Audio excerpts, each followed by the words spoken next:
Hello and welcome to Star Citizen Sunday. This is a weekly show which covers all the news from Star Citizen from the week just past. I am your host Mac, so let's get on with it. This week we get to see progress on harvesting plants, we check out some cold weather clothing sets for Microtech, plus we get to see the lower decks of the upcoming Origin 890 jump. So before we begin, I would just like to say a big thank you to my two latest patrons, Gyun and Anak. Thank you both so much for supporting the channel, it is very much appreciated. If you do enjoy my videos, guys, and would like to help make them better, follow the link to my Patreon page below. So for Inside Star Citizen this week, they started off by looking at some of the NPC clothing concepts that we will get to see in the future. Now they've completed a few concepts for vendors and shopkeepers. Currently they do wear generic clothing, they want them to look a little more interesting and more specific to what they're doing. The bartender will have kind of a jazzy outfit with a waistcoat. I do like that waistcoat. Servers will have aprons that look quite nice, and they also wanted to make sure that the chefs look like chefs and have simple style to them, but a bit more sci-fi as well, with it being 900 years in the future. After this, they showed us some outfits that we will be able to buy and wear. The Bounty Hunter outfits, which should be coming in 3.7, they look very cool. They did say they didn't want them to be too similar to the ship jacket outfit. I really love the last one, the Judge Dredd uniform. I can imagine being a bounty hunter wearing that, riding a ranger, that would be pretty badass. They're also working on cold weather clothing for Microtech.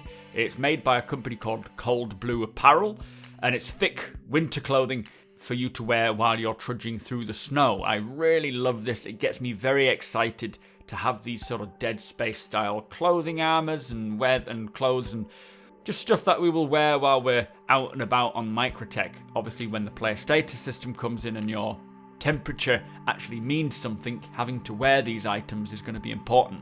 For other clothing that we saw, they want to incorporate more variation of cultures, with it being 900 years in the future, as I say, different races, different religions all combined to create this style, and it looks interesting. So they did a quick sprint report. The PU gameplay team have continued their work on harvestables, basically work in progress for harvestable plants which will populate the planets, and when you combine this with the player inventory system and the actor status system, they will have more use. So picking them to eat because you get hungry, having an effect on your body, or even just picking them to sell on. Maybe some of them will have more value than others. And obviously later down the line there will be the option to grow and harvest and farm different plant types, maybe even to do with science gameplay, combining different genes to create more medicine. That would be exciting. And I do like the fact that they already have different names. That's going to be fun to learn. The props completed a sprint on the bartender usables, so giving NPCs a greater variety of drinks that they can mix up, which is something that isn't necessary, but as they said, the depth will just give more immersion and make it a lot more interesting. We also saw the Kronegg ship weapon. This is apparently a high damage, long range laser weapon. Another one for us to try out. And then finally for the sprint, the Banu Defender Progress, which to me looks a bit more like Farscape than anything, but it's the first glimpse into the Banu style, and this obviously affects all the other ships, all the styles, all the aesthetic of the Banu, so it's very important, but it's coming along well. Now to finish off with for Inside Star Citizen, we had a good look at the lower decks of the Origin 890 jump.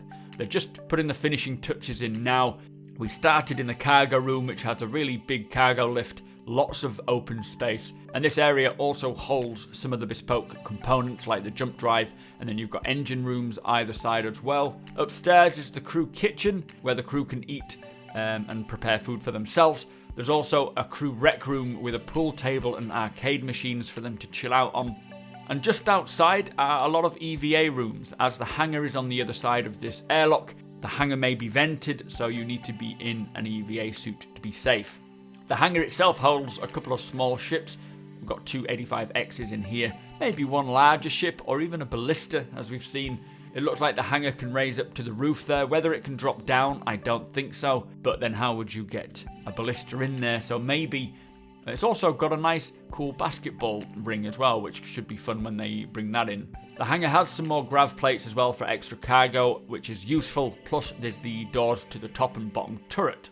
From there they go through the door to the waiting room for where all the rich guests can hang out while they wait for their ship to get ready for them. Further on is the guest corridor. which gets them to the areas of the ship that they're able to get to.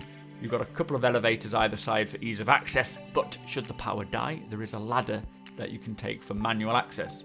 They showed us a little bit of an emergency lighting mode, which will be very cool when the ship is getting attacked. But the next up is the main guest section with the atrium, which does look very nice, but we only skipped past that quite quick. Into the spa section with 2 saunas, 2 showers and a jacuzzi, which has a cool little water wall and a fish tank underneath. Personally, I think it is looking pretty incredible. It's not my kind of thing, but I can't wait for this FPS mission on board that they have been creating. Plus, we will definitely set up our own FPS battles on board. It is going to be a big ship with 68 rooms. It's going to take a lot of exploring to get used to it. Anyway, that was Inside Star Citizen, a very good one this week.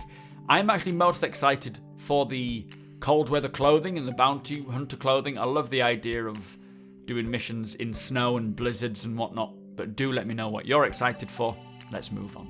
So also this week there is a portfolio post focusing on the Trade and Development Division, or the TDD. Star Citizen's monthly report is available, and on this week's Star Citizen Live, Jeremiah Lee created some cold weather clothing in real time to show us how the process works. So that brings us to the end of the show. Thank you so much for watching. Be sure to hit that subscribe button so you don't miss a video. Hit that thumbs up if you enjoyed it, and share the video with all your friends. If you like what I do and want to help me make it better, follow the link below to my Patreon page to learn more.